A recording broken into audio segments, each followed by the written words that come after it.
கிறிஸ்துவுக்குள் அருமையானவர்களே, ஆண்டவரும் இரட்சகருமாகிய இயேசு கிறிஸ்துவின் ஈடு இணையற்ற நாமத்தினாலே உங்கள் யாவரையும் வாழ்த்துகிறேன், ஆசீர்வதிக்கிறேன்.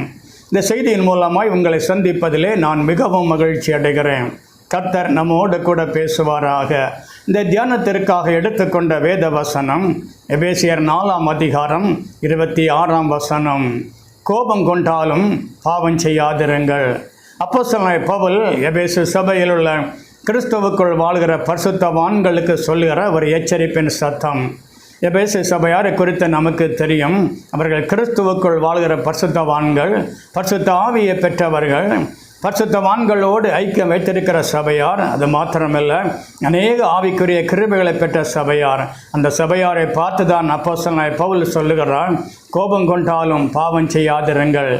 எனக்கு அன்பானவர்களே, எவ்வளவுதான் ஆவிக்குரிய அனுபவங்களை பெற்றிருந்தாலும் சரி, வல்லமை வரங்கள் கிருபைகளை பெற்றிருந்தாலும் சரி, நம்முடைய வாழ்க்கையிலே காணப்படுகிற அந்த ஒரு சிறிய கோபம் கர்த்தர் நமக்கு ஆயத்தப்படுத்தி வைத்திருக்கிற அந்த மேன்மையான உயர்வான மகிமையான காரியங்களை பெற்றுக்கொள்ள விடாதபடி தடை பண்ணிவிடும்.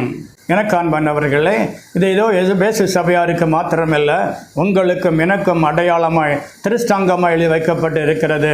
நம்முடைய வாழ்க்கையில காணப்படுகிற சின்ன ஒரு கோபம் கர்த்தர் நமக்கு ஆயத்தப்படுத்தி வைத்திருக்கிற அந்த மகிமையான மேன்மையான காரியங்களை பெற்றுக்கொள்ள விடாதபடி தடை பண்ண முடியும். எனவே நாம் கோபம் கொண்டாலும் பாவம் செய்யாதிருக்க வேண்டும்.